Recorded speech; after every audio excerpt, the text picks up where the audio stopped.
नमस्कार दोस्तों, मैं हूं आपका दोस्त विकास।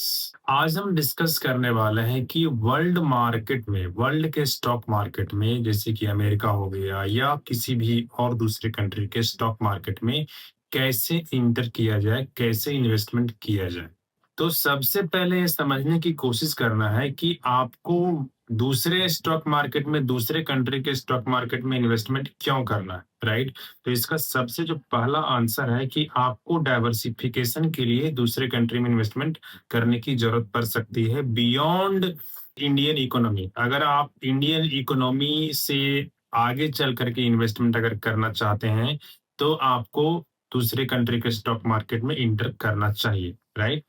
दूसरे कंट्री के स्टॉक मार्केट जैसे कि अमेरिका हो गया, तो अगर आप अमेरिकन स्टॉक मार्केट में एंटर करते हैं तो आपको वहाँ की जो बड़ी कंपनी जैसे कि एप्पल हो गया, माइक्रोसॉफ्ट हो गया, गूगल हो गया, तो इसी बहाने आप उन सब कंपनियों में पैसा लगा सकते। दूसरा जो बात समझना है आपको कि बाहर के stock market, American stock market में इन्वेस्टमेंट करने के लिए कि क्या कोई रूल है, क्या कोई गाइडलाइंस है जो आरबीआई या सेबी के द्वारा दिया गया है? तो आरबीआई का एक गाइडलाइंस है, आरबीआई का एक रूल है जिसको बोलते हैं एलआरएस, लिबरलाइज्ड रेमिटेंस स्कीम।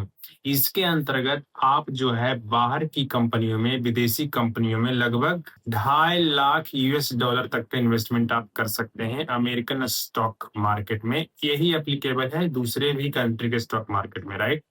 तो 2.5 lakh US dollar, 2.5 lakh US dollar का आप इन्वेस्टमेंट कर सकते हैं अमेरिकन स्टॉक मार्केट में, right? To buy foreign stocks, या आप ईटीएफ खरीद सकते हैं, या तो आप म्यूचुअल फंड खरीद सकते हैं, या तो बॉन्ड खरीद सकते हैं, या अदर फाइनेंशियल स्टॉक्स खरीद सकते हैं। तो मैक्सिमम जो लिमिट है 2.5 लाख यूएस डॉलर। आपके पास एक पैन कार्ड होना चाहिए और एक बैंक अकाउंट होना चाहिए कंपलसरी, अगर आप फॉरेन मार्केट में स्टॉक्स खरीदना चाहते हैं तो। और आपके पास आप जो ट्रांजैक्शन करेंगे, जो आप जो पैसे का ट्रांसफर करेंगे वो डॉलर में जाएगा, राइट? तो इन दो बातों का आपको ध्यान में रखना चाहिए। Funds are sent in foreign currency, मतलब यूएसडी में जाएगा, और you should have a PAN number and you should have a bank account. Next point है कि आप कैसे स्टॉक मार्केट में, फॉरेन स्टॉक मार्केट में इन्वेस्टमेंट कर सकते हैं, आई मीन कि कौन से प्लेटफॉर्म का इस्तेमाल कर सकते हैं। तो बहुत सारे ब्रोकरेजेस हाउसेस हैं, कुछ ग्लोबल ब्रोकरेज हाउसेस हैं, बहुत सारे ग्लोबल ब्रोकरेज हाउस हैं, और बहुत सारे इंडियन ब्रोकरेज हाउसेस हैं जो फॉरेन स्टॉक्स में डील जिसमें से भी आप कर सकते हैं। जैसे कि ग्रो हो गया, ग्रो के थ्रू भी आप फॉरेन स्टॉक्स बाय कर सकते हैं। इंड मनी हो गया, इसके थ्रू भी आप फॉरेन स्टॉक्स बाय कर सकते हैं। एचडीएफसी सिक्योरिटीज के थ्रू भी आप ग्लोबल इन्वेस्टिंग कर सकते हैं। आईसीआईसी डायरेक्ट के थ्रू भी आप कर सकते हैं, आईसीआईसी डायरेक्ट ग्लोबल के थ्रू कर सकते हैं, एंजल वन ग्लोबल के थ्रू भी कर सकते हैं, राइट? तो इतने सारे ब्रोकरेज हाउसेस जो इंडियन ब्रोकरेज हाउसेस हैं, इसके थ्रू भी आप अमेरिकन स्टॉक्स या दूसरे कंट्री के स्टॉक्स को बाय कर सकते हैं।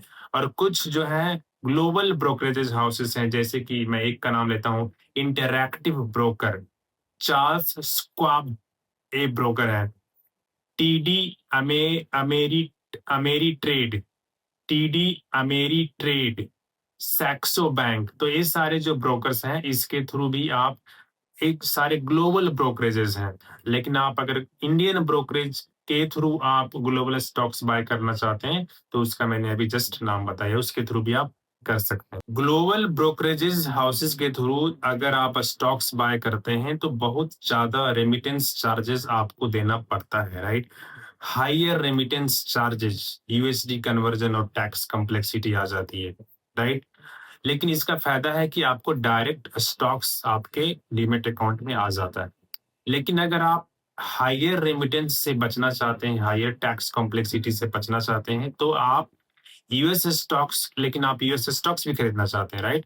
तो आप म्यूचुअल फंड का सहारा ले सकते हैं। तो बहुत सारे म्यूचुअल फंड्स हाउसेस हैं जो कि, म्यूचुअल फंड बहुत सारे ऐसे हैं जिसमें कि यूएस स्टॉक्स की होल्डिंग होती है, जैसे कि मोतीलाल ओसवाल नैस्डैक 100 फंड। तो इसमें फॉरेन स्टॉक्स की होल्डिंग होती है। दूसरा है इडलवाइज यूएस टेक्नोलॉजी फंड, तो इसमें भी फॉरेन स्टॉक्स की होल्डिंग होती है। Parag Parekh flexi cap fund, इसमें यूएस स्टॉक्स की होल्डिंग होती है। Nippon India US equity opportunity fund, इन सारे में यूएस स्टॉक्स की होल्डिंग होती है। तो अगर आप डायरेक्ट स्टॉक्स नहीं खरीदना चाहते हैं, क्योंकि वहां पे बहुत सारे चार्जेस होता है, brokerage charges, remittance charges included होते हैं, तो आप उसको अवॉइड कर सकते हैं अगर आप म्यूचुअल फंड में इन्वेस्टमेंट करते हैं जिसकी की होल्डिंग ऑलरेडी होती है यूएस स्टॉक्स में, जिसका कि एक्सपोजर ऑलरेडी होता है यूएस स्टॉक्स में। तो आप इस ये तरीका भी अपना सकते हैं। यूएस स्टॉक्स में इन्वेस्टमेंट अगर करना है, तब जब आप म्यूचुअल फंड के थ्रू करते हैं तो इसका फायदा यह है कि आपको डॉलर में ट्रांजैक्शन नहीं करना है, आप रुपीज में कर सकते हैं। आप रुपीज में ही बाय कर सकते हैं, जैसे कि आप नॉर्मल म्यूचुअल फंड जैसे इंडियन म्यूचुअल फंड को बाय करते हैं जिसकी की होल्डिंग इंडियन कंपनी होती है, उसी तरह से वैसे ही म्यूचुअल फंड जिसका की होल्डिंग यूएस कंपनी होता है उसको भी आप आईएनआर से बाय कर सकते हैं, इंडियन करेंसी से बाय कर सकते हैं। तो इसका एक बेहतर फायदा ये होता है। टैक्स को भी समझना होगा, जब आप फॉरेन स्टॉक्स बाय करते हैं तब जब डिविडेंड अगर आपको उस पर मिलता है तो डिविडेंड जो है आपको सोर्स कंट्री में उस पर टैक्स लगता है। अगर आप अमेरिकन स्टॉक्स होल्ड करते हैं तो जब डिविडेंड आता है, अगर आप डिविडेंड जो है एक सर्टेन अमाउंट के बियॉन्ड अगर आपका डिविडेंड क्रेडिट हो रहा है तो आपको अमेरिका में टैक्स पे करना होगा उस डिविडेंड पे, और जो कैपिटल गेन टैक्स होगा वो इंडिया में पे करना होगा, राइट। तो ये आपको समझना होगा, डिविडेंड टैक्स सोर्स कंट्री में जहां का स्टॉक्स है, जहां का कंपनी रजिस्टर्ड है, जिसका वो स्टॉक्स है, जिस कंट्री का स्टॉक्स है, तो सोर्स कंट्री। और long term capital gain tax वहां होगा जहां पे आप अभी रह रहे हैं। फॉरेन स्टॉक्स में इन्वेस्टमेंट का कुछ रिस्क भी है, कुछ रिस्क एसोसिएटेड है जब आप किसी फॉरेन कंट्री में इन्वेस्टमेंट करते हैं। तो सबसे जो पहला रिस्क है वो जियो पॉलिटिकल रिस्क होता है। जियो पॉलिटिकल में आप सिचुएशन देख रहे हैं, Ukraine, Russia, Israel and other, Gaza, right. तो ये जियो पॉलिटिकल का टेंशन की वजह से टैरिफ वार अभी चल रहा है डोनाल्ड ट्रंप का, राइट। बहुत सारे कंट्रीज के अगेंस्ट वो टैरिफ इशू किए हुए हैं, इंडिया के अगेंस्ट भी इशू किए हुए हैं। तो tariff war and other Jio political tension की वजह से आप देखते हैं कि बहुत सारा इश्यूज होता है, बहुत सारा इसका इसका इम्पैक्ट रिटर्न पे भी देखा जा सकता है। डॉलर एंड रुपीज फ्लक्चुएशंस के कारण भी आपका रिटर्न खराब हो सकता है। रेगुलेटरी रिस्क जो इंडिया में अगर सेबी और आरबीआई अगर कोई नया पॉलिसी लाता है फॉरेन फॉरेन कंट्री में आप इन्वेस्टमेंट करते हैं उसके अगेंस्ट में, राइट, तो इससे भी आपका रिटर्न इम्पैक्ट हो सकता है। तो इसका आपको ध्यान रखना है। एक्सपर्ट्स के अकॉर्डिंग जो भी नए नए इन्वेस्टमेंट स्टार्ट किए हैं या फिर जो नया नया यूएस एक्सपोजर लेना चाहते हैं, तो उनके लिए सजेशन ये है कि उनका जो होल्डिंग है, उनके होल्डिंग का 10 से 20%, 10 या 20% से ज्यादा यूएस स्टॉक्स का एक्सपोजर नहीं होना चाहिए। या तो वो यूएस स्टॉक्स को बाय करें, या तो वो यूएस इंडेक्स ईटीएफ को बाय करें, या फिर वो यूएस के स्टॉक्स के ब्लू चिप फंड्स को बाय कर सकते हैं, राइट। बेहतर है इंडेक्स यूएस इंडेक्स फंड में जाएं या तो यूएस इंडेक्स ईटीएफ में जाएं, क्योंकि ये दोनों ही जो है फंड मैनेजर जो है S&P 500 इंडेक्सेस हो, जैसे कि इंडिया में निफ्टी 50 है और सेंसेक्स 30 है, उसी तरह से अमेरिका में S&P 500 है और नैस्डैक 100 का इंडेक्स फंड होता है, राइट।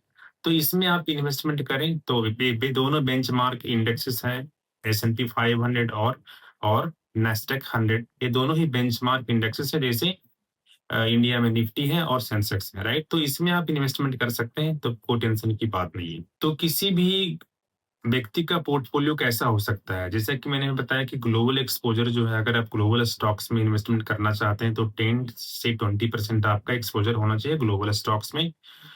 तो पूरा पोर्टफोलियो कैसा दिखेगा, तो 70% जो है आपका एक्सपोजर जो हो गया इंडियन स्टॉक मार्केट में हो गया, या तो म्यूचुअल फंड हो गया या स्टॉक हो गया, सब मिला करके तो टोटल आपका जो पैसा है, जैसे कि लाल लेट से कि आप 10,000 रुपये हर महीने इन्वेस्टमेंट करना चाहते हैं, तो 7,000 रुपये जो आपका जा रहा है हर महीने, वो जा रहा है आपका इंडियन स्टॉक मार्केट में, या तो म्यूचुअल फंड के थ्रू जा रहा है, या तो आप स्टॉक्स ब्लू चिप स्टॉक्स को होल्ड कर रहे हैं। उसके बाद जो है 2,000 रुपये जो जाएगा आपका 20% जो जाएगा वो जाएगा ग्लोबल स्टॉक्स में, या तो ग्लोबल स्टॉक्स में जाएगा, ग्लोबल डायरेक्ट स्टॉक्स को बाय कर रहे हैं, या फिर वो इंडेक्स फंड या ईटीएफ के थ्रू जा रहा है, या तो म्यूचुअल फंड के थ्रू जा रहा है। और 10% हो गया, यानी 1,000 रुपीज जो हो गया, 10,000 का 1,000 रुपीज जो हो गया, आप उसके उससे आप गोल्ड बाय कीजिए। गोल्ड तो जो है सब जगह एक ही है, राइट? तो आप गोल्ड ही बहुत ज़रूरी है। तो 10% of your portfolio should go into gold, real gold. उसके बाद 20% should have a global stocks holding और global exposure through ETF, index fund और म्यूचुअल फंड और स्टॉक्स, और 70% to Indian stock market through mutual fund, ETF और stocks.